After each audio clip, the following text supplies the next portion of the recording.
추적추적 잿빛 비가 서울의 아스팔트를 적시고 있었다. 편의점의 통유리창 너머로 보이는 세상은 온통 흐릿한 회색빛이었다. 마치 한서연 자신의 마음속 풍경처럼 도시의 모든 색채는 차가운 빗물에 씻겨 내려간 듯했다. 그녀는 방금 계산을 마친 손님에게 기계적으로 허리를 숙여 인사했다. 안녕히 가세요. 땡. 하는 자동문의 소리와 함께 축축한 공기가 안으로 밀려 들어왔다. 서연은 무심코 팔을 쓸어내렸다. 22살. 꽃다운 나이라는 말이 무색하게 그녀의 삶은 늘 한기서린 겨울이었다. 바코드 스캐너에 단조로운 삑소리가 좁은 공간을 채울 때마다 서연의 머릿속에서는 다른 소리가 울려 퍼졌다. 병원 소독약 냄새, 동생의 희미한 기침소리, 그리고 오늘 아침 문자로 도착한 병원비 청구서의 액수. 0이 여러 개 붙어있는 숫자는 현실감 없이 그녀의 눈앞을 둥둥 떠다녔다. 그녀는 지난밤에도 뜬 눈으로 밤을 새웠다. 낮에는 카페에서, 저녁에는 이 편의점에서 아르바이트를 하고, 남는 시간에는 동생의 병실을 지키는 생활의 반복, 잠은 사치였고, 꿈은 잊은 지 오래였다. 그녀의 유일한 소원은 하나, 동생 서준이가 다시 예전처럼 환하게 웃는 모습을 보는 것뿐이었다. 하지만 그 소박한 소원은 수억 원의 빚더미 아래에서 희미하게 꺼져가고 있었다. 교대 시간 다 됐네. 서연 씨, 점장이 카운터 뒤에서 나오며 말했다. 오늘도 고생 많았어. 비 오는데 조심히 들어가. 서연은 옅게 미소를 지으며 고개를 끄덕였다. 네, 점장님도요. 그녀는 낡은 유니폼을 벗고 자신의 얇은 카디건을 걸쳤다. 가방을 메는 어깨가 유난히 무겁게 느껴졌다. 편의점을 나서자마자 차가운 빗줄기가 그녀의 얼굴을 때렸다. 우산을 펼쳤지만 사방에서 불어오는 바람에 옷자락이 젖는 것은 막을 수 없었다. 정류장으로 향하는 발걸음이 청은망은이었다. 서울이라는 거대한 도시는 의지할 곳 없는 22살 소녀에게 단 한 뼘의 따뜻한 공간도 내어주지 않는 듯했다. 그때였다. 그녀의 앞을 가로막듯 검은색 세단 한 대가 소리 없이 멈춰 섰다. 서연은 무심코 고개를 들었다. 뒷좌석의 창문이 스르르 내려가고 말끔한 검은 정장을 입은 남자가 모습을 드러냈다. 서연은 순간 숨을 멈췄다. 며칠 전 그녀의 허름한 자취방 문을 두드렸던 남자였다. 사채업자. 남자는 비에 젖은 그녀의 모습을 위아래로 훑어보더니 입가에 비릿한 미소를 걸었다. 한서연 양, 오랜만은 아니지만 반갑네. 우리가 한 얘기는 잘 생각해봤나. 그의 목소리는 빗소리에 섞여 뱀처럼 서늘하게 귓가를 파고들었다. 서연은 입술을 깨물었다. 몸이 사시나무처럼 떨려왔다. 시간을 조금만 더 주세요. 어떻게든 마련해볼게요. 그녀의 목소리는 빗소리에 묻혀 거의 들리지 않았다. 남자는 차에서 내렸다. 다른 남자가 재빨리 다가와 그의 머리 위로 검은 우산을 펼쳐주었다. 대조적으로 서연은 쏟아지는 비를 온몸으로 맞고 있었다. 시간이라 남자가 헛웃음을 터뜨렸다. 어린 동생이 병원에서 누나만 바라보고 있을 텐데 시간이란 말을 참 쉽게 하는군. 병원비도 만만치 않을 거고 우리 이자도 계속 불어나고 있고 딱 일주일 주지. 일주일 뒤에도 돈을 마련하지 못하면 동생 병실에 우리가 직접 찾아가는 수밖에 없어. 환자에게 스트레스는 안 좋은데 말이야. 남자는 서연의 어깨를 가볍게 툭툭 치고는 다시 채 올랐다. 검은 세단은 물보라를 일으키며 빗속으로 사라졌다. 그 자리에 홀로 남은 서연은 다리에 힘이 풀려 주저앉을 뻔했다. 동생을 건드리겠다는 협박은 그녀의 마지막 남은 이성의 끈을 끊어버렸다. 눈앞이 캄캄했다. 비인지 눈물인지 모를 액체가 뺨을 타고 흘러내렸다. 어디에도 기댈 곳이 없었다. 희망이라는 단어는 그녀의 삶에 존재하지 않는 것 같았다. 그녀는 비에 젖은 생쥐처럼 초라하게 버스 정류장 의자에 앉아 무릎에 얼굴을 묻었다. 어깨가 가늘게 떨렸다. 세상이 이토록 잔인할 수 있을까? 그때 가방 속에서 요란한 벨소리가 울렸다. 서연은 멍하니 휴대폰을 꺼내 들었다. 화면에 떠있는 이름은 강유라. 유일한 친구이자 아무것도 모르는 부잣집 아가씨. 그녀의 밝고 명랑한 목소리를 들을 자신이 없었다. 하지만 손가락은 멋대로 통화 버튼을 눌렀다. 여보세요? 서연아, 너 어디야? 왜 이렇게 기운이 없어? 비 와서 그런가? 나 오늘 새로 나온 신상 원피스 샀는데. 너 보여주려고 했는데 유라의 들뜬 목소리가 수화기 너머로 흘러나왔다. 그 천진난만한 세상과 자신의 비참한 현실 사이의 거리가 너무나도 아득하게 느껴졌다. 결국 서연은 참지 못하고 흐느끼기 시작했다. 유라야, 나 어떡해. 유라의 목소리가 순간 굳어졌다. 서연아, 너 우는 거야. 무슨 일이야? 말해봐. 서연은 울먹이며 간신히 상황을 설명했다. 사채, 병원비, 그리고 방금 전의 협박까지. 모든 것을 털어놓자 유라는 한동안 말이 없었다. 정적 속에서 빗소리만 더욱 거세게 들렸다. 서연은 자신의 처지를 친구에게 떠넘긴 것 같아 후회했다. 미안해, 유라야. 괜한 소리를. 아니야. 유라가 다급하게 그녀의 말을 잘랐다. 서연아, 아주 이상하게 들릴 거 아는데 딱 한 번만 진지하게 들어줄래? 유라의 목소리는 전에 없이 진지했다. 혹시 결혼 생각 있어? 서연은 자신의 귀를 의심했다. 이런 상황에 결혼이라니. 아니, 그게 아니고 우리 삼촌이 있는데 결혼할 사람이 필요하대. 그냥 서류상으로만. 무슨 사정이 있는 것 같은데 자세히는 나도 몰라. 근데 그 대가로 내 빚이랑 서준이 병원비 전부 해결해 줄 수 있을 거야. 서연은 순간 사고가 정지했다. 유라가 하는 말은 마치 다른 세상의 이야기처럼 들렸다. 자신의 인생을 팔라는 소리처럼 들렸다. 유라야, 그게 무슨 우리 삼촌 권지혁이라고 그냥 평범한 회사 다니는 사람인데 사람은 정말 좋아. 좀 조용하고 외로워 보여서 그렇지. 나쁜 사람은 절대 아니야. 할아버지가 편찮으셔서 그런 이유인 것 같아. 딱 한 번만 만나라도 봐주면 안 될까? 서연의 머릿속이 하얗게 비었다. 사채업자의 차가운 얼굴과 동생의 창백한 얼굴. 그리고 결혼이라는 생경한 단어가 뒤섞여 혼란스러웠다. 이것은 기회일까? 아니면 더 깊은 나락으로 떨어지는 함정일까? 하지만 그녀에게 선택권이 있었던가? 썩은 동아줄이라도 잡아야 하는 것이 지금 그녀의 현실이었다. 서연은 차가운 손으로 휴대폰을 꽉 쥐었다. 빗소리가 점점 잦아들고 있었다. 그녀는 떨리는 목소리로 거의 속삭이듯 대답했다. 만날게. 잿빛 빗줄기 속에서 22살의 소녀는 자신의 운명을 팔기로 결심했다. 그 결정이 그녀를 어디로 데려갈지 알지 못한 채 약속 장소는 삼청동의 한적한 골목에 위치한 낡은 북카페였다. 삐걱이는 나무 문을 열고 들어서자 갓 내린 커피 향과 오래된 책 냄새가 뒤섞여 서연의 코끝을 간지렸다.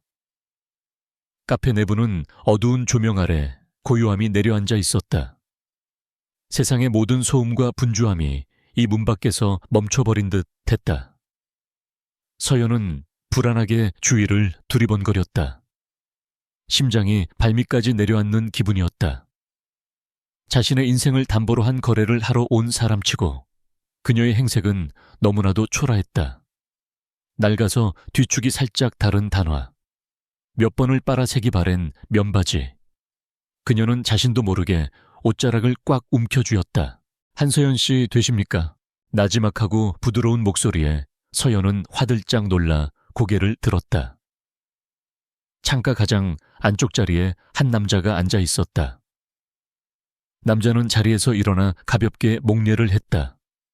권지혁, 유라의 삼촌이라는 남자였다. 서연은 순간 숨을 삼켰다. 그녀가 막연히 상상했던 모습과는 완전히 다른 사람이었다. 촌스럽거나 나이가 많거나 혹은 어딘가 음흉한 구석이 있을 거라는 예상은 완전히 빗나갔다. 남자는 흰 셔츠에 단정한 면바지를 입고 있었다. 화려하게 꾸미지 않았음에도 불구하고 그의 단정한 이목구비와 차분한 분위기는 주위의 공기마저 다르게 만드는 힘이 있었다. 하지만 서연의 시선을 사로잡은 것은 그의 눈이었다. 깊고 고요한 눈동자. 그 안에는 언뜻 따뜻함이 비치는 것 같으면서도 그보다 더 짙은 슬픔과 공허함이 자리 잡고 있었다. 앉으세요. 그가 맞은편 의자를 가리키며 말했다. 서연은 로봇처럼 뻣뻣하게 움직여 자리에 앉았다. 지혁은 그런 그녀를 재촉하지 않고 조용히 따뜻한 유자차 한 잔을 주문해 주었다. 김이 모락모락 피어오르는 찻잔이 앞에 놓이자 얼어붙었던 서연의 손끝이 조금이나마 녹는 듯 했다. 침묵이 어색하게 흘렀다. 지혁은 그저 창밖을 바라볼 뿐 먼저 입을 열지 않았다. 그 침묵이 서연에게는 견디기 힘든 압박감으로 다가왔다. 결국 참다 못한 그녀가 먼저 입을 열었다. 저 유라한테 이야기는 대충 들었습니다. 그제야 지혁은 시선을 돌려 그녀를 똑바로 마주했다. 그의 시선은 날카롭지 않았지만 마치 그녀의 영혼 깊은 곳까지 꿰뚫어 보는 듯 했다. 힘든 상황에 이런 제안을 하는 것이 얼마나 무리한 일인지 알고 있습니다. 먼저 사과드립니다. 그의 목소리는 차분했지만 그 안에는 진심 어린 미안함이 담겨 있었다. 서연은 오히려 당황했다. 이런 식의 대화는 전혀 예상하지 못했다. 그녀는 고개를 저었다. 아니에요. 제가 선택한 거니까요. 지혁은 잠시 그녀를 바라보다가 가방에서 서류 봉투 하나를 꺼내 테이블 위에 올려놓았다. 서연의 심장이 다시 쿵 하고 내려앉았다. 이 안에 계약서가 들어있습니다. 유라에게 들으셨겠지만 법적인 부부가 되는 겁니다. 기간은 1년. 그 기간 동안 제 아내로서의 역할을 해주시면 됩니다. 거창한 건 없습니다. 그냥 가끔 어른들을 볼 때 함께 있어주기만 하면 됩니다. 그는 말을 이어갔다. 결혼 생활 동안 한서연 씨의 사생활은 철저히 존중할 겁니다. 저 역시 그럴 것이고요. 우리는 한 집에 사는 룸메이트와 비슷할 겁니다. 물론 외부에서는 완벽한 부부처럼 보여야 합니다. 그의 설명은 마치 비즈니스 브리핑처럼 건조하고 명료했다. 하지만 그의 눈빛은 그렇지 않았다.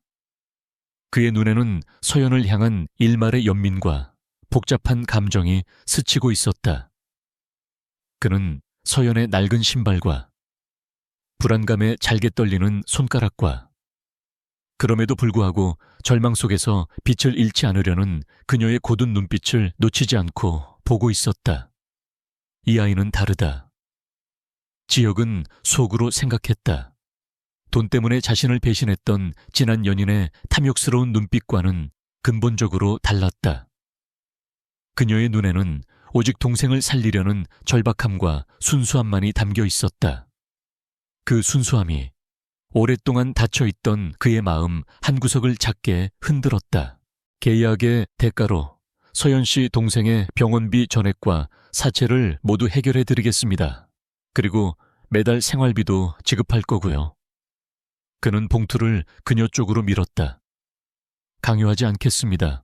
내용을 꼼꼼히 읽어보고 오늘 결정하지 않아도 좋습니다. 하지만 만약 서명하신다면 그의 목소리가 잠시 멈추었다. 그때부터 우리는 부부입니다. 서연은 마른 침을 삼키며 봉투를 열었다. 결혼 계약서라는 글자가 눈에 박혔다. 조항들은 그가 말한 그대로였다. 간결하고 비인간적일 정도로 사무적이었다. 하지만 그 서류가 가진 무게는 그녀의 인생 전체보다 무겁게 느껴졌다.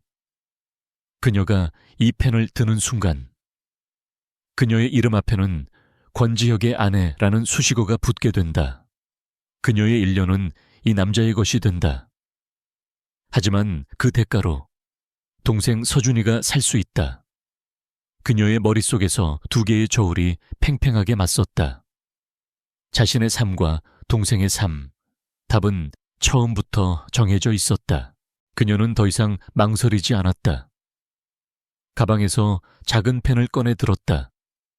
지혁은 그런 그녀의 행동을 말없이 지켜보았다. 정말 괜찮으시겠습니까? 그가 마지막으로 물었다. 그 목소리에는 차마 그녀의 인생을 이런 거래에 묶어두고 싶지 않은 인간적인 망설임이 섞여 있었다. 그 순간 서연은 처음으로 그를 향해 희미하게 미소 지었다. 그것은 체념과 감사가 뒤섞인 슬픈 미소였다. 괜찮아요. 그녀는 계약서의 서명란에 자신의 이름을 또박또박 적어 내려갔다. 한서연, 세 글자를 쓰는 짧은 시간 동안 그녀는 자신의 지난 삶과 조용한 작별 인사를 고했다. 펜을 내려놓는 순간 카페의 낡은 스피커에서 잔잔한 첼로 연주곡이 흘러나왔다. 아름답지만 더없이 슬픈 선율이었다. 마치 이제 막 시작된 두 사람의 기묘한 관계를 위한 배경음악처럼 권지혁은 그녀의 서명이 담긴 계약서를 조용히 받아들었다. 그의 눈빛이 이전보다 더욱 깊게 가라앉았다. 계약은 성립되었다. 이제 그들은 세상에서 가장 가깝고도 가장 먼 부부가 되었다. 권지혁의 집은 서울의 중심부이면서도 신기할 정도로 조용한 주상복합 아파트였다. 서연이 자신의 낡은 여행 가방 하나를 들고 현관에 들어섰을 때 그녀는 마치 다른 차원의 공간에 발을 들인 듯한 기묘한 감각에 휩싸였다. 그의 집은 집이라기보다는 잘 꾸며진 모델하우스에 가까웠다. 최소한의 가구들은 모두 값비싸 보였지만 그 어디에도 사람의 온기나 생활의 흔적은 느껴지지 않았다. 모든 것이 제자리에 완벽하게 정돈되어 있었고 공기는 차갑고 서늘했다. 지혁은 무심한 표정으로 그녀를 안내했다. 여기가 서연 씨가 지낼 방입니다. 필요한 게 있으면 언제든 말해요. 그가 열어준 방문 너머로 보이는 방은 그녀가 살던 작은 자취방보다 넓고 쾌적했다. 하지만 그 공간 역시 주인을 기다리는 텅 빈 호텔 방처럼 낯설고 비현실적이었다. 그렇게 그들의 기묘한 결혼 생활이 시작되었다. 첫 며칠 동안 두 사람은 거의 유령처럼 서로를 스쳐 지나갔다. 지혁은 늘 새벽같이 집을 나섰고 서연이 잠에서 깨어날 때쯤이면 그의 모습은 보이지 않았다. 하지만 식탁 위에는 언제나 따뜻한 토스트 한 조각과 우유 한 잔이 놓여 있었다. 서연은 그 말없는 배려 앞에서 한참을 망설이다가 조용히 자리에 앉아 아침을 먹었다. 지혁은 보통 자정이 넘어서야 집에 돌아왔다. 그의 그림자처럼 짙은 피로를 온몸에 두른 채 처음 며칠간 서연은 그가 돌아오기 전에 잠자리에 들었지만 어느 날부터인가 그녀는 거실 소파에 앉아 그를 기다리기 시작했다. 이유를 설명할 수는 없었다. 그저 텅 빈 집에 홀로 들어설 그의 뒷모습을 상상하자 마음 한구석이 저릿해졌기 때문이었다. 그녀는 소박한 저녁상을 차렸다. 특별한 음식은 아니었다. 된장찌개와 계란말이, 그리고 갓 지은 밥. 처음으로 그녀가 차린 저녁상을 발견했을 때 지혁의 표정에 스쳐 지나간 미세한 놀라움을 서연은 보았다. 그는 아무 말 없이 식탁에 앉았고 두 사람은 침묵 속에서 밥을 먹었다. 달그락거리는 수저 소리만이 어색한 공기를 채웠다. 하지만 그날 이후로 조용한 저녁 식사는 그들만의 암묵적인 규칙이 되었다. 대화는 거의 없었다. 하지만 식탁 위에서는 보이지 않는 언어가 오고 갔다. 그녀는 그의 지친 기색을 읽었고 그는 그녀의 조심스러운 온기를 느꼈다. 하루는 서연이 작은 화분 하나를 사와서 거실 창가에 두었다. 초록색 잎사귀를 가진 작은 식물. 생명이라고는 찾아볼 수 없던 무채색의 공간에 처음으로 작은 색깔이 더해진 순간이었다. 퇴근하고 돌아온 지역은 현관에 들어서자마자 그 화분을 발견했다. 그는 한참 동안 그 작은 식물을 바라보았다. 그의 입가에 아주 희미한 미소가 스쳐 지나가는 것을.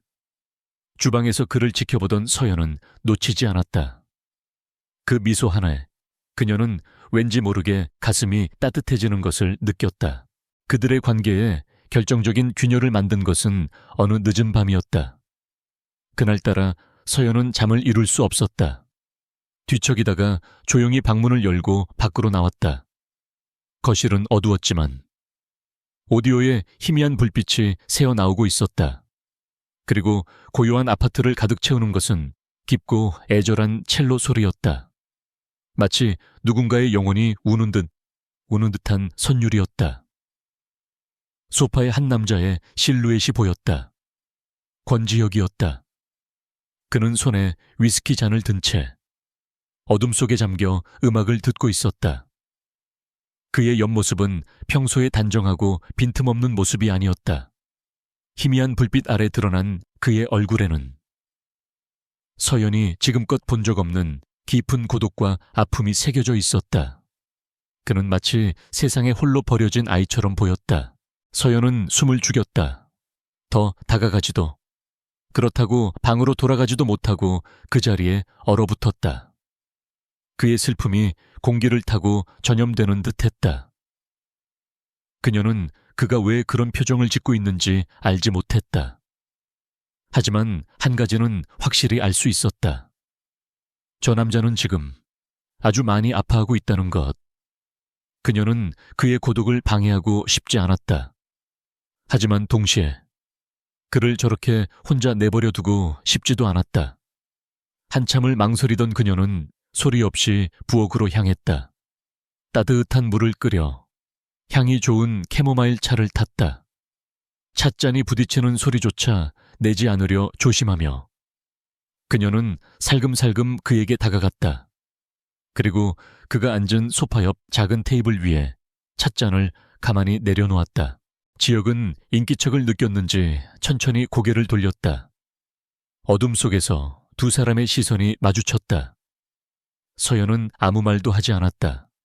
그저 작게 목례를 하고는 자신의 방으로 조용히 사라졌다. 그녀는 방문을 닫고 그 자리에 주저앉았다. 심장이 미친 듯이 뛰고 있었다. 넘어서는 안 될 선을 넘은 것만 같은 기분이었다. 잠시 후 거실을 가득 채우던 첼로 소리가 멎었다. 그리고 지혁은 테이블 위에 놓인 찻잔을 가만히 내려다보았다. 따뜻한 김이 모락모락 피어오르고 있었다. 은은한 캐모마일 향이 씁쓸한 위스키 향을 부드럽게 감쌌다. 그는 찻잔을 들어 한 모금 마셨다. 따뜻한 온기가 목을 타고 흘러내려 얼어붙었던 가슴 한구석을 녹이는 듯했다. 그는 서연의 방문을 가만히 응시했다. 왜? 라고 묻지도 고맙다고 말하지도 않았다. 그저 자신의 아픔을 묵묵히 알아주고 조용히 위로를 건네고 사라진 작은 온기. 지난 몇 년간 그가 겪었던 수많은 관계 속에서는 단 한 번도 받아보지 못했던 종류의 것이었다. 그날 밤 두 사람 사이의 침묵은 더 이상 텅 빈 공간이 아니었다. 그것은 서로의 외로움을 가만히 안아주는 따뜻한 멜로디가 되어가고 있었다. 시간이 흐르면서 두 사람의 집에는 조금씩 온기가 돌기 시작했다. 서연이 사온 작은 화분은 새잎을 틔웠고 그녀가 만들어 놓은 마른 꽃다발이 현관에서 은은한 향기를 풍겼다. 침묵의 저녁 식사는 여전히 이어졌지만 이제 그 침묵은 더 이상 어색하지 않았다. 때로는 서연이 동생 서준이의 상태에 대해 조잘거렸고 지혁은 말없이 고개를 끄덕이며 들어주었다. 그는 여전히 자신의 이야기를 하지는 않았지만 서연을 바라보는 그의 눈빛은 처음 만났을 때보다 훨씬 부드러워져 있었다. 서연은 이따금씩 자신이 계약 결혼을 했다는 사실을 잊곤 했다. 이 조용하고 안정된 일상이 마치 원래 자신의 것이었던 것처럼 편안하게 느껴졌다. 하지만 그 완벽해 보이던 일상에 작은 균열이 생긴 것은 어느 화창한 오후였다. 동생의 병원에 들렀다가 필요한 물건을 사기 위해 잠시 강남의 한 백화점에 들렀을 때였다. 횡단보도 앞에서 신호를 기다리던 서연의 눈에 아주 익숙한 실루엣이 들어왔다. 맞은편 최고급 호텔 정문 앞에 멈춰선 검은색 세단.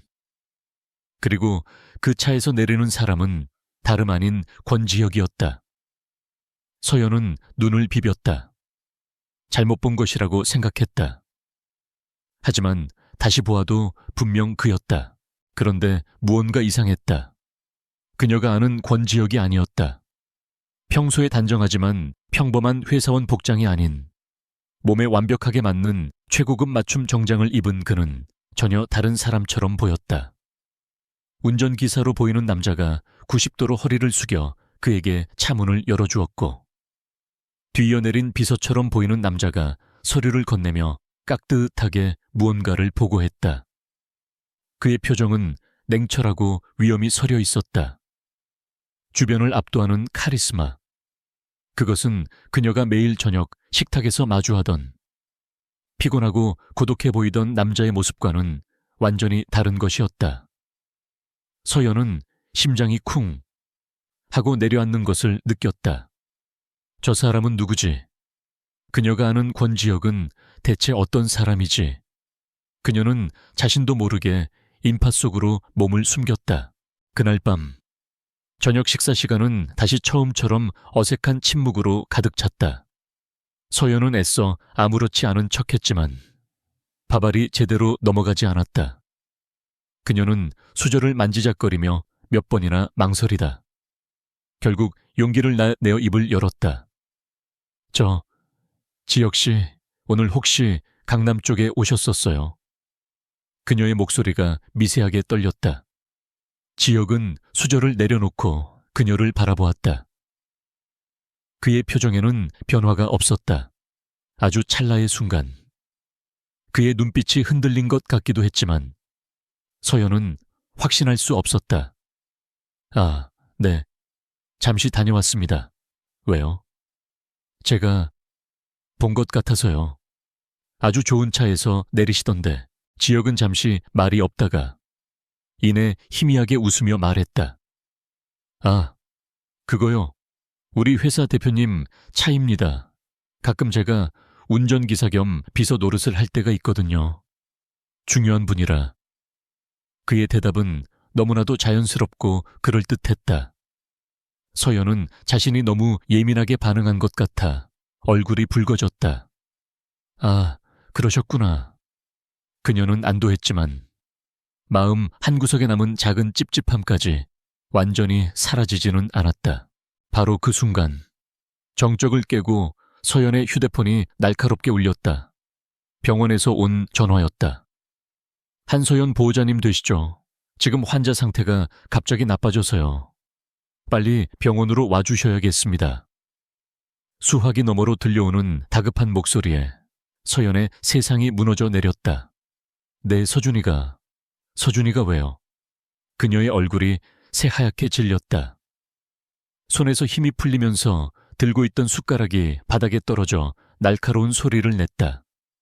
눈앞이 아찔해지며 몸이 휘청거렸다. 바로 그때 지혁이 자리에서 일어나 그녀의 어깨를 단단히 붙잡았다. 서연 씨, 정신 차려요. 무슨 일입니까? 서준이가 위독하대요. 그 말을 듣는 순간 지혁의 눈빛이 변했다. 이전에 차분하고 거리를 두던 모습은 온데간데 없었다. 그는 망설임 없이 그녀의 손목을 잡고 일으켰다. 빨리 가봅시다. 그의 목소리는 낮고 단호했지만 이상하게도 서연에게는 그 어떤 말보다 큰 안정감을 주었다. 그는 자신의 차키를 집어들고 그녀를 이끌었다. 병원으로 가는 내내 서연은 아무 생각도 할 수 없었다. 그저 창백하게 질린 채 손톱을 물어뜯으며 울음을 삼킬 뿐이었다. 그런 그녀의 떨리는 손을 지혁이 말없이 다가와 자신의 크고 따뜻한 손으로 굳게 잡아주었다. 병원에 도착했을 때 상황은 심각했다. 급하게 수술을 해야 하는데 담당 교수가 학회 때문에 자리를 비워 당장 수술이 어렵다는 절망적인 이야기만 돌아왔다. 서연은 응급실 복도에 주저앉아 오열했다. 모든 희망이 사라진 것 같았다. 그때 지혁이 그녀의 등을 두드리며 말했다. 여기서 잠시만 기다리고 있어요. 그는 조용히 복도 끝으로 가 어디론가 전화를 걸었다. 그의 목소리는 낮아서 잘 들리지 않았지만 짧고 단호한 몇 마디를 하는 듯 했다. 몇 분 뒤 믿을 수 없는 일이 일어났다. 병원장이 직접 땀을 뻘뻘 흘리며 응급실로 달려온 것이다. 보호자님, 걱정 마십시오. 방금 연락받았습니다. 지금 바로 저희 병원 최고의 외과 과장님이 오셔서 직접 수술을 집도하기로 했습니다. 서연은 자신의 귀를 의심했다. 기적 같은 일이었다. 수술은 성공적으로 끝났고. 원내모. 서준이는 고비를 넘겼다. 뜬 눈으로 밤을 새운 서연은 수술실 앞에서 지쳐 잠든 지혁의 모습을 멍하니 바라보았다. 그는 밤새 단 한순간도 그녀의 곁을 떠나지 않았다. 그녀의 유일한 버팀목이 되어주었다. 서연은 눈물이 흘렀다. 이번에는 절망의 눈물이 아닌 감사와 안도의 눈물이었다. 그녀는 조심스럽게 그에게 다가가 물었다. 지혁 씨, 대체 어떻게 하신 거예요? 잠에서 깬 지혁은 잠시 몽롱한 표정을 짓다가 이내 평소의 차분한 얼굴로 돌아와 말했다. 제가 모시는 대표님이 이 병원 재단 이사 중 한 분입니다. 제가 염치불구하고 무릎이라도 꿇을 각오로 부탁드렸습니다. 다행히 들어주셨네요. 그의 말을 듣는 순간 서연의 마음속에 남아있던 마지막 의심의 조각마저 눈 녹듯 사라졌다. 강남에서 보았던 그의 모습, 최고급 세단, 깍듯한 비서, 그 모든 것이 대표님이라는 존재 덕분이었다. 그리고 그는 그런 대단한 사람에게 자신의 동생을 위해 기꺼이 무릎을 꿇을 각오까지 했다. 이토록 진심인 사람을 의심했던 자신이 부끄러워졌다. 그녀는 잠든 그의 어깨에 자신의 얇은 카디건을 조용히 덮어주었다. 그녀는 그의 거짓말을 이제 기꺼이 진실로 믿기로 했다. 그 진실이 너무나도 따뜻하고 든든했기에 서준이의 수술이 성공적으로 끝난 후 서연과 지혁 사이에 보이지 않던 벽은 거의 허물어졌다. 지혁은 바쁜 와중에도 틈틈이 서연과 함께 병문안을 갔다. 처음에는 어색해하던 서준이도 말수는 적지만 늘 자신에게 따뜻한 눈빛을 보내고 좋아하는 만화책을 사다주는 이 매형에게 마음을 열기 시작했다. 지혁은 서준이와 나란히 앉아 로봇 조립을 하기도 하고 서연이 동생의 젖은 수건을 갈아주는 동안 조용히 과일을 깎기도 했다. 그 모습은 너무나도 자연스러워서 마치 오랫동안 함께해온 진짜 가족처럼 보였다. 서연은 그런 그의 뒷모습을 바라보며 가슴속에서 피어나는 생소한 감정들에 여러 번 놀라곤 했다. 감사함 이상의, 존경심 이상의, 무언가 훨씬 더 간질거리고 따뜻한 감정이었다. 어느덧 서준이의 상태가 눈에 띄게 호전되자 지혁은 며칠 내내 병원에서 쪽잠을 자며 동생을 간호한 서연에게 휴식을 제안했다. 오늘은 제가 서준이 곁에 있을 테니 서연 씨는 잠시 바람이라도 쐬고 와요. 그의 배려에 서연은 고개를 저었지만 이것도 계약의 일부입니다. 제 아내의 건강을 챙기는 것, 이라며 낮게 웃는 그의 모습에 결국 고개를 끄덕일 수밖에 없었다. 하지만 막상 병원을 나서자 그녀는 갈 곳이 없었다. 정처 없이 버스를 타고 내린 곳은 해질녘의 한강공원이었다.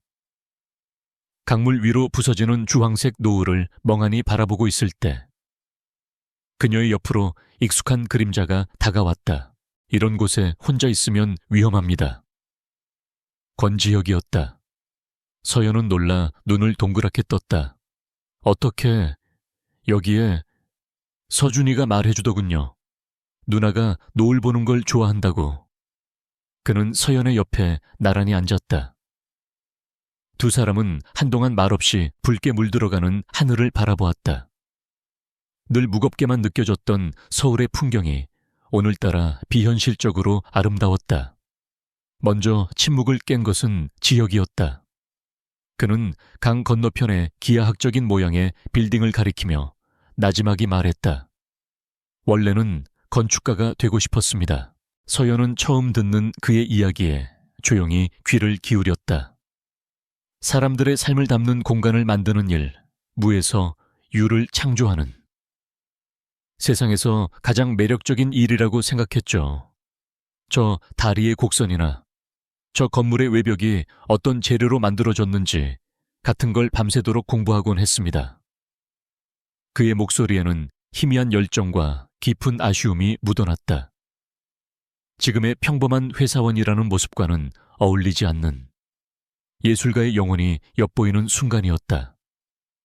서연은 그에게 한 걸음 더 가까워진 기분이 들었다. 그녀도 자신의 이야기를 꺼냈다. 저는 작은 꽃집을 갖는 게 꿈이에요. 화려한 꽃다발보다는. 비바람에도 꿋꿋이 피어나는 들꽃을 더 좋아해요. 사람들에게 그런 작은 위로를 선물하는 사람이 되고 싶었어요. 서로의 꿈 이야기를 나누는 동안 두 사람 사이에는 따뜻하고 부드러운 공기가 흘렀다. 그는 그녀의 소박한 꿈이 가진 진정한 아름다움을 이해했고, 그녀는 그의 고요한 내면 뒤에 숨겨진 뜨거운 열정을 보았다.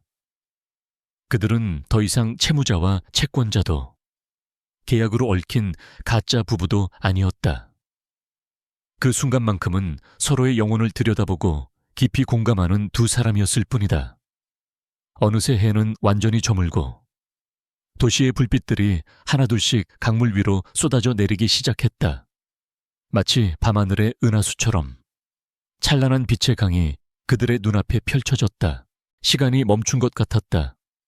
지혁은 넋을 잃고 도시의 야경을 바라보는 서연의 옆모습을 가만히 응시했다. 반짝이는 불빛이 그녀의 까만 눈동자 안에서 별처럼 빛났다. 지난 몇 년간 그의 삶은 오직 증명과 복수, 그리고 불신으로 가득 찬 전쟁터였다. 그런데 이 작은 소녀가 그의 삭막한 세상에 들어온 이후로 그는 잊고 있던 감정들을 다시 느끼기 시작했다. 평온함, 따뜻함, 그리고 설렘. 그는 더 이상 이 감정을 외면할 수 없었다. 이성이 경고등을 울렸지만 심장이 먼저 움직였다. 그는 천천히 손을 뻗어 바람에 흩날리는 그녀의 머리카락을 부드럽게 귀 뒤로 넘겨주었다. 서여연은 그의 갑작스러운 행동에 놀라 숨을 멈췄다. 그를 바라보는 그녀의 눈이 살짝 떨렸다. 지혁은 그런 그녀의 눈을 피하지 않고 그대로 몸을 기울였다. 그리고 망설이듯 아주 조심스럽게 그녀의 입술에 자신의 입술을 포겠다. 놀라움, 부드러움, 그리고 애틋함이 뒤섞인 입맞춤이었다. 서연의 머릿속이 하얗게 비었다. 하지만 이상하게도 조금도 싫지가 않았다. 오히려 이 순간을 오랫동안 기다려온 것처럼 그녀는 저도 모르게 눈을 감고 그의 입맞춤을 받아들였다. 그것은 계약서의 잉크를 모두 증발시켜버리는 진심이 담긴 첫 키스였다. 짧고도 긴 입맞춤이 끝나고 두 사람은 아무 말도 하지 못했다. 어색함과는 다른 심장이 터질 듯한 긴장감이 그들을 감쌌다. 서연은 터질 것처럼 뜨거워진 얼굴을 숙였다. 지혁은 자신의 행동에 스스로도 놀란 듯 주먹을 살짝 쥐었다. 행복감과 동시에 날카로운 죄책감이 그의 심장을 찔렀다. 그는 이 순수한 소녀를 속이고 있다. 그는 그녀에게 진실을 말해야 했다. 하지만 어떻게 이 거짓된 평화 속에서 발견한 기적 같은 온기를 과연 자신의 손으로 깨뜨릴 용기가 있을까? 두려움이 그의 혀를 마비시켰다. 결국 그는 아무 말도 하지 못했다. 그날 밤 집으로 돌아오는 길은 이전과 다른 침묵으로 채워져 있었다. 그것은 더 이상 편안한 침묵이 아니었다. 말하지 못한 사랑과 말할 수 없는 비밀이 뒤섞인 달콤하고도 무거운 침묵이었다. 거짓말의 첫 키스는 그렇게 두 사람의 관계를 돌이킬 수 없는 곳으로 데려가고 있었다. 그날의 키스 이후 두 사람의 관계는 이전과는 비교할 수 없을 정도로 깊어졌다. 지혁은 더 이상 자신의 감정을 숨기려 하지 않았고 서연 역시 그의 다정함을 자연스럽게 받아들였다. 그는 퇴근길에 그녀가 좋아하던 들꽃을 사오기도 했고 주말에는 함께 차를 몰고 근교로 나가 평범한 연인들처럼 데이트를 즐겼다. 서연은 그의 옆에서 웃는 시간이 늘어갈수록 이 행복이 계약으로 시작되었다는 사실조차 까맣게 잊어버렸다. 마치 태어날 때부터 이 남자의 곁에 있었던 것처럼 그의 존재는 그녀의 삶에 깊숙이 스며들어 있었다. 어느 비 오는 주말 오후 지혁이 회사에 급한 일로 잠시 나간 사이 서연은 그의 서재를 정리하고 있었다. 처음 이 집에 왔을 때만 해도 감히 들어올 엄두도 내지 못했던 그의 가장 개인적인 공간이었다. 하지만 이제 그녀는 자연스럽게 그의 책상 위를 닦고 흩어진 서류들을 정리했다. 그의 서재는 그의 성격을 그대로 보여주는 듯 했다. 한쪽 벽면을 가득 채운 건축과 예술 관련 서적들, 그리고 다른 한쪽에는 경제와 경영에 관한 책들이 빈틈없이 꽂혀 있었다. 그녀는 책장을 닦다가 무거운 미술사 전집 뒤에 숨겨진 작은 나무 상자를 발견했다. 호기심이 발동했다. 평소의 그녀라면 주인의 허락 없이 사적인 물건에 손을 대지 않았겠지만 그에 대해 더 깊이 알고 싶다는 강한 열망이 이성을 눌렀다. 그녀는 조심스럽게 상자를 열었다. 그 안에는 낡은 사진 한 장과 빛바랜 신문기사, 스크랩 몇 개가 들어있었다. 사진 속에는 지금보다 훨씬 젊고 행복해 보이는 지혁과 눈부시게 아름다운 한 여자가 다정하게 웃고 있었다. 서연은 순간 가슴 한구석이 서늘해지는 것을 느꼈다. 그녀는 떨리는 손으로 신문 기사들을 집어들었다. 가장 위에 있는 기사의 제목은 선명했다. 단독 신인 배우 이화영, 태상그룹 최 회장과 세기의 결혼. 그리고 그 아래 날짜가 비슷한 다른 기사가 있었다. 유망 중소기업 아우라 기획, 자금난으로 부도 위기. 아우라라는 이름이 서연의 눈에 박혔다. 지역이 다니는 회사의 이름이었다. 순간 모든 퍼즐 조각이 섬광처럼 그녀의 머릿속에서 맞춰졌다. 아, 그래서 그랬구나. 그의 깊고 슬픈 눈동자, 세상과 사람을 향해 굳게 닫아버린 마음, 그리고 돈이 아닌 사람 그 자체를 봐줄 여자를 찾기 위해 시작했던 이 거짓되고 기묘한 결혼까지. 모든 것이 한 번에 이해되었다. 그는 사랑하는 사람에게 가장 밑바닥에 있을 때 처참하게 버림받았던 것이다. 그의 성공, 그의 부, 그 모든 것의 이면에는 지독한 배신감과 상처가 자리 잡고 있었다. 그녀가 보았던 그의 고독은 바로 이 과거의 그림자에서 비롯된 것이었다. 서연의 눈에서 눈물이 뚝 떨어져 낡은 신문지 위로 번졌다. 질투심이 아니었다. 그보다 훨씬 깊고 아픈 한 남자의 상처에 대한 연민과 슬픔이었다. 그녀는 그제야 깨달았다. 자신이 그에게 주어야 할 것은 단순한 사랑이 아니라 그의 얼어붙은 마음을 녹여줄 수 있는 절대적인 믿음과 위로라는 것을. 그녀는 그의 과거까지도, 그의 아픔까지도 모두 사랑하기로 결심했다. 자신의 진심으로 이 남자의 상처를 온전히 감싸 안아주리라고 쇠허연은 눈물을 닦고 마치 아무것도 보지 않은 것처럼 상자를 원래 자리에 조심스럽게 넣어두었다. 그리고 얼마 후 비에 젖은 채 집으로 돌아온 지혁을 평소보다 훨씬 더 밝은 미소로 맞이했다. 그는 지쳐 보였다. 그녀는 말없이 그의 젖은 외투를 받아들고 따뜻한 수건을 가져와 그의 머리를 닦아주었다. 지혁은 그녀의 다정한 손길에 잠시 놀란 듯 했지만 이내 눈을 감고 그 온기를 느꼈다. 그날 밤 창밖을 보며 생각에 잠겨있는 지혁의 등 뒤로 서연이 조용히 다가갔다. 그리고 그녀는 그의 허리를 가만히 끌어안았다. 지혁의 어깨가 살짝 굳어졌다. 늘 조심스럽고 수줍어하던 그녀의 예상치 못한 행동이었다. 서연은 그의 등에 뺨을 기댄 채 나지막이 속삭였다. 이제 혼자 아파하지 마요. 제가 있잖아요. 그녀는 그가 무엇 때문에 아파하는지 안다고 말하지 않았다.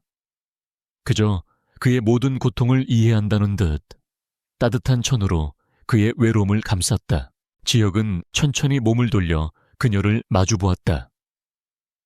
그녀의 눈동자는 그가 지금까지 보아왔던 그 어떤 것보다 깊고 단단한 신뢰로 가득 차 있었다. 그는 이유를 묻지 않았다. 그저 이 기적 같은 온기 앞에 무장해제될 뿐이었다. 그는 서연을 자신의 품으로 끌어당겨 깊이 안았다.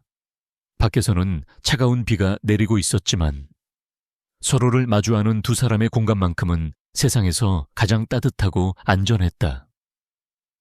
그는 이 평화가 영원할 것이라 어리석게도 믿고 싶어졌다. 과거의 악몽은 이제 끝났다고. 그렇게 믿고 싶었다. 그 후 며칠은 비현실적인 행복으로 가득 찼습니다. 서연은 생전 처음으로 평범한 일상의 소중함을 만끽했다. 아침에 눈을 뜨면 자신을 바라보고 있는 지혁의 다정한 눈빛과 마주쳤고, 저녁이면 함께 식탁에 앉아 소소한 하루를 나누었다. 서준이는 빠르게 건강을 회복하여 곧 퇴원을 앞두고 있었다. 모든 것이 제자리를 찾은 듯 됐다. 그녀의 작은 세상은 권지혁이라는 남자 덕분에 완벽하게 안정되고 따뜻했다. 그녀는 이따금씩 이 모든 것이 꿈일까봐 불안해졌지만 그럴 때마다 자신을 꽉 안아주는 그의 단단한 팔과 따뜻한 천에 의지하며 기꺼이 이 꿈속에 머물렀다. 그녀의 완벽한 세상의 불길한 그림자가 드리워진 것은 서준이의 퇴원 수속을 밟기 위해 병원을 찾은 날이었다. 로비에서 잠시 서류를 기다리던 그녀에게 인품이 좋아 보이는 한 노신사가 다가와 말을 걸었다. 혹시 한서연 씨 되십니까? 서연은 의아한 표정으로 고개를 끄덕였다. 노신사는 부드럽게 미소 지으며 자신을 소개했다. 나는 권지혁 회장과 사업상 아는 사이인 사람입니다. 민영준이라고 합니다. 회장이라는 단어가 귀에 걸렸지만 서연은 지혁의 대표님을 말하는 것이겠거니 하고 대수롭지 않게 넘겼다. 잠깐, 시간 괜찮으시겠습니까? 드릴 말씀이 있어서요. 민 회장은 그녀를 병원 안에 조용한 카페로 이끌었다. 그는 서연에게 안타깝다는 듯한 눈빛을 보내며 운을 뗐다. 이렇게 어리고 착한 분이 상처받는 것을 원치 않아 고민 끝에 찾아왔습니다. 단도직입적으로 묻지요. 혹시 한서연 씨는 남편 되시는 권지혁이라는 사람에 대해 얼마나 알고 계십니까? 그의 질문은 정중했지만 어딘가 날카로운 가시가 숨어 있었다.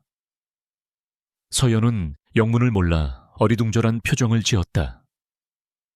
네, 무슨 말씀이신지 민 회장은 혀를 차며 고개를 저었다.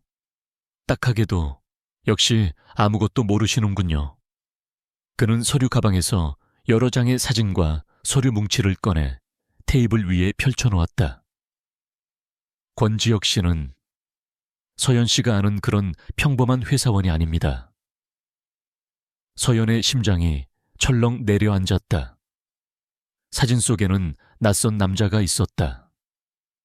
세계 경제 포럼에서 연설을 하고 백발의 외국 정상들과 악수를 나누고 수십 명의 임원들 앞에 서서 카리스마 넘치게 회의를 주재하는 남자. 그 남자는 분명 낯설었지만 그 얼굴은 그녀가 매일 밤 잠든 모습을 지켜보던 바로 그 남자, 권지혁이었다. 서연의 손이 떨리기 시작했다. 민 회장은 결정타를 날렸다. 권지혁 씨는 아우라 기획의 과장이 아닙니다. 대한민국 경제의 한 축을 움직이는 거대 기업, 아우라 그룹의 주인이자 단 한 번도 언론에 얼굴을 공개한 적 없는 베일 속의 총수, 권지혁 회장입니다. 그의 마지막 말이 망치처럼 서연의 머리를 내리쳤다. 그녀는 아무 말도 할 수 없었다. 눈앞에 놓인 기업 등기부 등본에는 대표이사 권지혁이라는 글자가 선명하게 박혀 있었다. 인터넷 경제지에 실린 아우라 그룹의 은둔의 경영자라는 기사 속 희미한 실루엣은 틀림없는 그였다. 세상이 무너지는 소리가 들렸다. 지금까지 그녀가 믿고 사랑했던 모든 것이 한순간에 거짓으로 변해버렸다. 소박하지만 따뜻했던 그들의 아파트는 잘 짜인 연극 무대였다. 대표님의 차라던 그 검은 세단은 그의 차였다. 대표님에게 부탁해 동생을 살려주었다던 그의 말은 병원 재단의 실소유주인 그가 전화 한 통으로 모든 것을 해결했던 기만이었다. 그녀의 상처를 이해한다던 그의 슬픈 눈빛, 건축가가 되고 싶었다던 그의 꿈 이야기, 그리고 그토록 달콤했던 그의 입맞춤까지 모든 것이 그녀를 완벽하게 속이기 위한 한낱 부자의 잔인한 유희에 불과했다. 그녀가 발견했던 과거의 상처, 그녀는 그것을 이해하고 감싸 안아주고 싶었다. 하지만 이제 와 생각하니 그것마저도 그녀의 동정심을 얻기 위한 계산된 연기처럼 느껴졌다.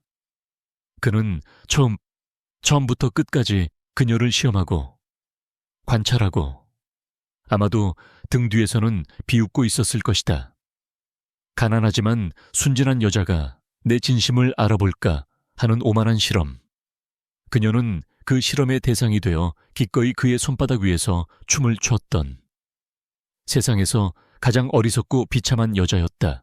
사랑이 아니었다. 이것은 철저한 기만이자 능욕이었다.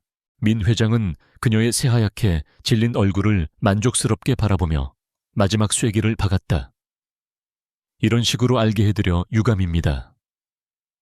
하지만 저런 남자의 장난감으로 살기에는 한서연 씨의 진심이 너무 아깝지 않습니까?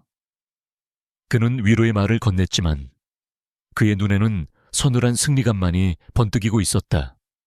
그는 자리에서 일어나 유유히 사라졌다. 홀로 남겨진 서연은 텅 빈 찻잔만 내려다보았다. 테이블 위에 흩어진 증거들이 그녀의 산산조각 난 세상을 비웃고 있었다. 북쪽에는 병원 로비의 소음이 아득하게 멀어졌다. 그녀의 세상은 이제 아무 소리도 들리지 않는 차가운 진공 상태가 되어버렸다. 집으로 돌아오는 내내 서연은 자신이 어떻게 걷고 있는지조차 인지하지 못했다. 그녀의 영혼은 이미 산산조각 나버려 육체는 그저 텅 빈 껍데기처럼 기계적으로 움직일 뿐이었다. 익숙한 아파트 복도를 걸을 때도 비밀번호를 누를 때도 아무런 감각이 느껴지지 않았다. 현관문을 열고 안으로 들어선 순간 그녀를 맞이한 것은 그와 그녀의 온기가 담긴 이제는 역겨운 위선 덩어리로 변해버린 공간이었다. 그녀가 창가에 놓아둔 작은 화분, 함께 저녁을 먹던 식탁, 그가 처음으로 그녀에게 입 맞췄던 소파. 모든 것이 비수처럼 그녀의 심장을 찔렀다. 그녀는 민 회장에게서 받은 사진과 서류들을 거실 커피 테이블 위에 한 장 한 장 펼쳐놓았다. 마치 죄인의 죄목을 나열하는 검사처럼. 차갑고 냉정한 그의 얼굴이 담긴 사진들, 회장 권지혁이라는 글자가 찍힌 서류들, 그것은 그들의 행복했던 시간에 대한 사망 선고문이었다.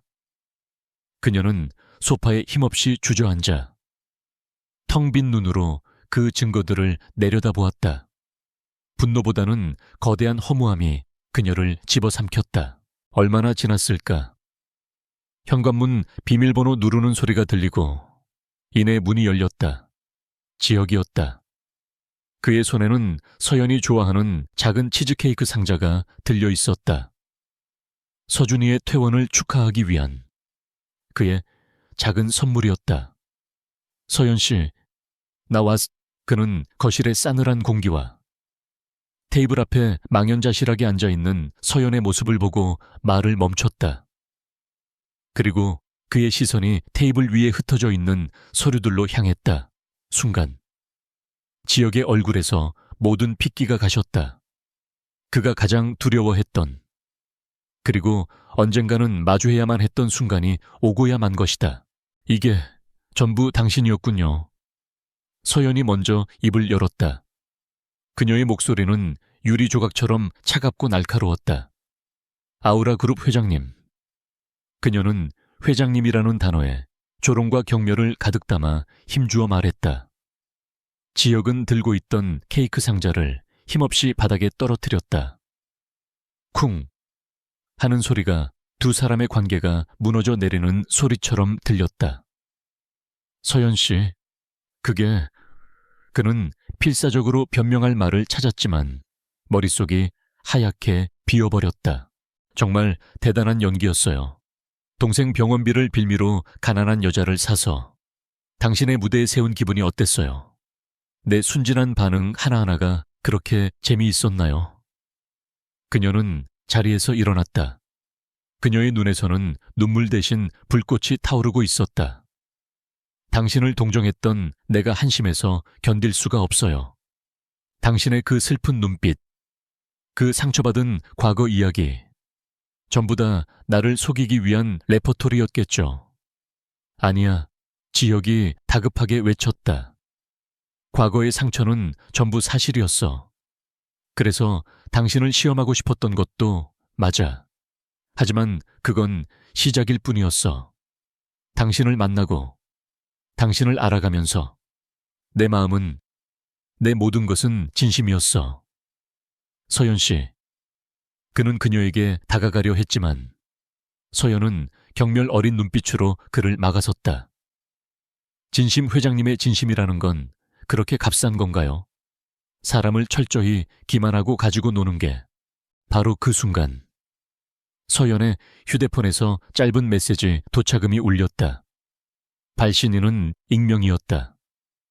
메시지에는 짧은 음성 파일 하나가 첨부되어 있었다. 서연은 무의식적으로 파일을 재생했다. 스피커를 통해 흘러나온 것은 그녀가 세상에서 가장 신뢰했던 권지혁의 목소리였다. 아주 단순하더군. 완벽한 실험체야. 짧고 건조한 두 마디. 앞뒤 문맥은 모두 잘려나가고 가장 잔인한 부분만 교묘하게 편집된 음성이었다. 하지만 지금의 서연에게는 그 어떤 설명도 들리지 않았다. 완벽한 실험체. 그 단어가 대못이 되어 그녀의 심장에 박혔다. 그녀의 마지막 남은 희망과 미련. 혹시나 그도 진심이었을지 모른다는 작은 기대감마저 산산조각 내버렸다. 모든 것이 끝났다. 서연의 입에서 비명 같은 신음이 터져 나왔다. 그녀는 휴대폰을 바닥에 던져버렸다. 그리고 눈에 보이는 가장 가까운 유리컵을 집어들어 벽에 던졌다. 와장창 유리가 깨지는 소리가 아파트를 날카롭게 갈랐다. 그제야 그녀의 눈에서 참았던 눈물이 폭포수처럼 쏟아져 내렸다. 나가. 당장 내 눈앞에서 사라져. 그녀는 그를 향해 절규했다. 당신이라는 사람, 끔찍해. 쳐다보기도 싫어. 그녀는 자신의 왼손에서 결혼 반지를 거칠게 빼내었다. 한때는 세상 전부인 것처럼 소중했던, 작고 반짝이던 그 반지를 그녀는 증오를 담아 그의 발치에 던져버렸다. 이딴 연극, 이제 끝이야. 땡그랑 작은 금속성의 소리가 바닥을 굴렀다. 그 소리는 그들의 모든 시간에 대한 조종, 디아오종처럼 울려 퍼졌다. 서연은 더 이상 그를 쳐다보지도 않고 자신의 방으로 달려가 문을 거칠게 잠가버렸다. 거실에는 지형만이 홀로 남았다. 산산조각난 유리컵, 바닥에 떨어진 케이크 상자, 그리고 차갑게 식어가는 작은 반지. 그는 망연자실하게 그 자리에 서 있었다. 그녀에게 모든 것을 설명하고 용서를 구하고 싶었다.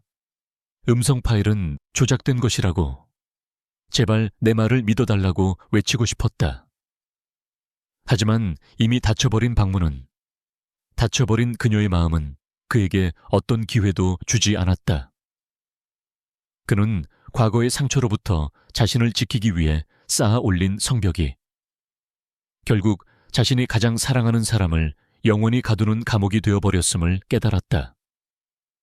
그는 자신의 손으로 모든 것을 망쳐버렸다. 서여연이 떠나버린 아파트는 거대한 무덤처럼 변해버렸다.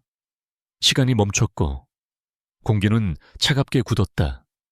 지역은 며칠 동안이나 텅 빈 거실 소파에 앉아 있었다. 바닥에 어지럽게 널린 유리 조각들, 말라비틀어진 치즈케이크, 그리고 창백한 빛을 잃은 채 뒹구는 작은 반지. 그 모든 것이 그의 실패를 증명하는 낙인처럼 보였다. 그는 미친 사람처럼 그녀에게 전화를 걸고 메시지를 보냈지만 돌아오는 것은 차가운 기계 음뿐이었다. 그녀의 유일한 친구인 유라에게 찾아가 애원도 해봤지만 유라는 눈물만 흘리며 모른다고, 언니가 어디로 갔는지 자신에게도 말해주지 않았다고 되뇌었다.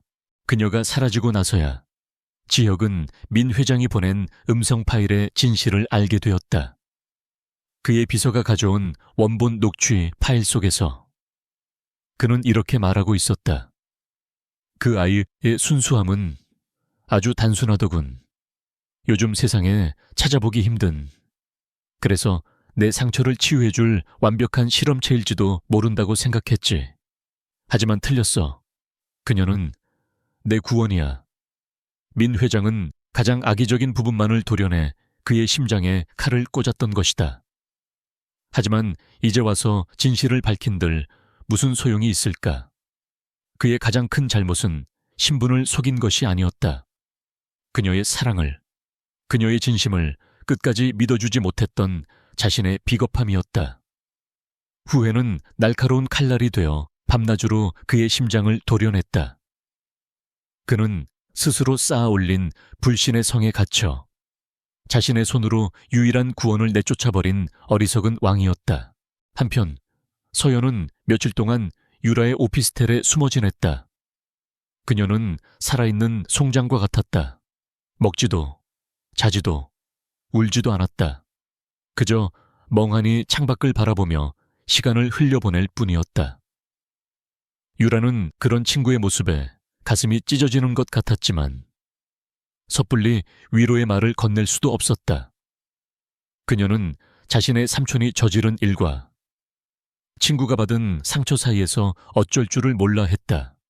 그러던 어느 날 아침, 인터넷 뉴스 헤드라인이 온통 아우라 그룹에 대한 이야기로 도배되기 시작했다. 단독 아우라 그룹.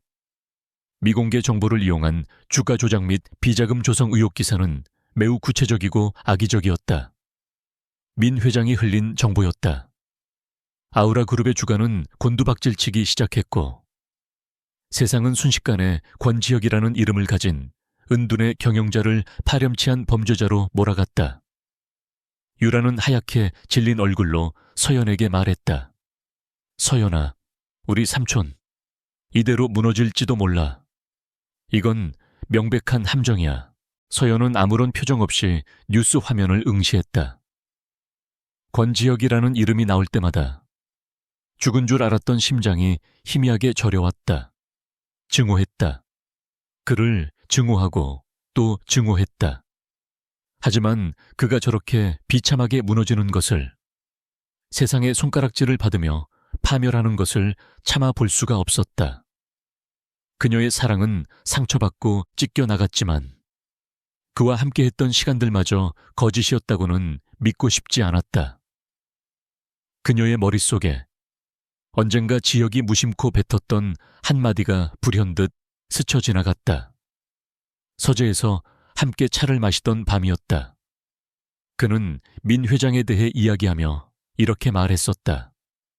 그 영감, 과거에 자기 형제를 헐값에 내쫓고 회사를 차지했지. 그 증거를 담은 비밀 장부가 어딘가에 있을 텐데 그때는 그저 흘려들었던 말. 하지만 지금 이 순간 그 기억의 조각은 모든 판도를 뒤집을 수 있는 유일한 열쇠였다. 서연은 잠시 동안 깊은 고뇌에 빠졌다. 이대로 그를 외면하고 자신의 새로운 삶을 찾아 떠날 것인가? 아니면 마지막으로 그를 위해 무언가를 할 것인가? 이것은 그를 위한 용서가 아니었다.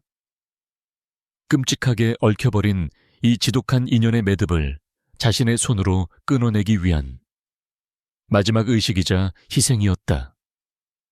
그녀는 이 빚을 남겨둔 채 평생을 도망치듯 살고 싶지 않았다. 서연은 유라의 노트북을 빌렸다. 그리고 그녀가 기억하는 지역의 말을 토대로 익명의 제보자로서 가장 신뢰도 높은 경제 전문 기자에게 메일을 보냈다. 민 회장이 숨겨진 비자금 장부, 그의 오래된 별장, 서재의 벽난로 뒤, 단 몇 줄의 짧은 문장이었다. 그녀는 메일을 보낸 뒤 노트북에 남아있던 모든 기록을 삭제했다. 며칠 뒤 세상은 다시 한번 뒤집혔다. 한 언론사의 단독 보도로 민 회장의 추악한 과거와 비자금 내역이 만천에 공개된 것이다. 아우라 그룹에 대한 의혹은 민 회장이 꾸민 모함이었음이 밝혀졌고 검찰의 칼날은 거꾸로 민 회장을 향했다. 아우라 그룹은 위기에서 벗어났지만 그 누구도 이 모든 것을 가능하게 한 익명의 제보자가 누구인지 알지 못했다. 모든 것이 끝났음을 직감한 날 아침, 서연은 조용히 자신의 짐을 챙겼다. 그녀는 잠든 유라의 머리맡에 작은 쪽지 하나를 남겼다. 고마웠어. 그리고 미안해. 나를 찾지 마. 그녀는 오피스텔을 나와 이른 새벽에 차가운 공기 속으로 걸어 나갔다. 서울역으로 향하는 버스에 몸을 실은 그녀는 창밖으로 멀어지는 익숙한 도시의 풍경을 아무런 감정 없이 바라보았다. 그녀는 이제 자신을 묶고 있던 모든 빚과 감정을 다 갚았다. 목적지는 없었다. 그저 이 도시, 이 기억으로부터 가장 먼 곳으로 떠나고 싶을 뿐이었다. 버스가 터널 안으로 들어서는 순간 서연은 길고 길었던 지난 사랑과 완벽한 이별을 고했다. 그로부터 3년이라는 시간이 흘렀다. 권지혁의 아우라 그룹은 세계적인 기업으로 우뚝 섰다. 사람들은 젊은 나이에 모든 것을 이룬 그를 시대의 경영자라 부르며 칭송했다. 하지만 그 누구도 몰랐다. 화려한 성공의 정점에 선 권지혁이라는 남자는 속이 텅 비어버린 껍데기에 불과하다는 것을. 그의 시간은 3년 전 그녀가 떠나던 그날에 멈춰 있었다. 그는 끝내 그녀를 찾지 못했다. 하지만 그녀가 자신을 구원했다는 사실은 뒤늦게 알게 되었다. 민 회장을 무너뜨린 익명의 제보, 그 제보 방식과 시기, 내용을 아는 사람은 세상에 단 한 사람뿐이었다. 그녀는 그토록 깊은 상처를 받고도 마지막 순간에 그를 위해 자신의 모든 것을 던졌던 것이다. 그 사실을 깨달은 날, 지혁은 평생 처음으로 아이처럼 목 놓아 울었다. 그의 삶은 끝없는 참회이자 형벌이었다. 그는 일에 미친 듯이 몰두했다. 잠시라도 쉬면 후회라는 이름의 망령이 그의 숨통을 조여왔기 때문이다. 그러던 어느 늦가을, 그는 모든 것을 뒤로하고 무작정 차를 몰았다. 복잡한 서울을 벗어나 이름도 모르는 국도를 따라 한없이 남쪽으로 향했다. 얼마나 달렸을까? 그의 차는 어느 한적한 바닷가 작은 마을에 멈춰 섰다. 소금기 섞인 바람과 갈매기 소리만이 들려오는, 세상의 모든 시간이 느리게 흐르는 듯한 곳이었다. 그는 멍하니 차창 밖을 바라보다가 길모퉁이에서 작은 가게 하나를 발견했다. 파스텔 톤으로 칠해진 소박하지만 아기자기한 꽃집, 그리고 그 가게의 유리창을 닦고 있는 한 여자의 모습. 지역은 심장이 멎는 것 같았다. 그는 자신의 눈을 의심하며 몇 번이고 눈을 깜빡였다. 하지만 여자는 사라지지 않았다. 3년이라는 시간이 흘렀지만 단 한순간도 그의 머릿속을 떠나지 않았던 바로 그 사람이었다. 한서연. 그녀는 더 이상 위태롭고 불안해 보이던 소녀가 아니었다. 머리를 단정하게 묶고 햇빛에 그을린 팔로 부지런히 꽃을 다듬는 그녀는 낯설지만 아름다운 여인이 되어 있었다. 가게 안으로 들어서는 어린 아이의 눈높이에 맞춰 무릎을 굽히고 웃어주는 그녀의 미소는 여전히 따뜻했다. 하지만 지역은 볼 수 있었다. 그 미소 끝에, 그녀의 깊은 눈동자 속에 결코 지워지지 않는 슬픔의 흔적이 잔잔한 호수처럼 고여 있다는 것을. 그녀는 살아남았다. 하지만 부서졌던 조각들을 힘겹게 끌어모아 위태로운 평화를 유지하며 살아가고 있었다. 그녀의 작은 꿈이었던 꽃집. 그녀는 결국 자신의 꿈을 이루었지만 그 대가로 모든 것을 잃어야 했다. 지역의 손이 차문 손잡이로 향했다. 심장이 미친 듯이 뛰었다. 당장이라도 차에서 내려 그녀에게 달려가고 싶었다. 무릎을 꿇고 모든 것이 오해였다고, 내가 얼마나 어리석고 비겁했는지 절절하게 고백하고 싶었다. 단 한 번만, 마지막으로 단 한 번만 더 기회를 달라고 애원하고 싶었다. 하지만 그의 손은 끝내 문을 열지 못했다. 그는 깨달았다. 지금 이 순간 그가 그녀의 평화로운 삶 속에 다시 나타나는 것은 구원이 아니라 폭력이라는 것을. 그의 등장은 아물어 가던 그녀의 상처를 다시 헤집고 그녀가 3년 동안 힘겹게 쌓아 올린 일상을 송두리째 흔들어 버릴 것이다. 그녀를 진정으로 사랑한다면 이제 그가 해야 할 일은 그녀의 행복을 멀리서 지켜보며 자신의 존재를 영원히 지우는 것뿐이었다. 그것이 그가 그녀에게 줄 수 있는 마지막 사랑이자 그가 평생 짊어져야 할 참회였다. 기사님, 지혁이 목이 맨 목소리로 운전기사를 불렀다. 그냥 가주세요. 운전기사는 아무것도 묻지 않고 조용히 차를 출발시켰다. 검은 세단은 소리 없이 미끄러져 그녀의 작은 꽃집을 스쳐 지나갔다. 지혁은 백미러를 통해 점점 작아지는 그녀의 모습을 눈물이 흐려진 시야 속으로 끝까지 담았다. 안녕. 나의 처음이자 마지막 사랑. 안녕. 나의 구원이자 영원한 상처. 그때 꽃에 물을 주던 서연이 무언가에 이끌린 듯 고개를 들었다.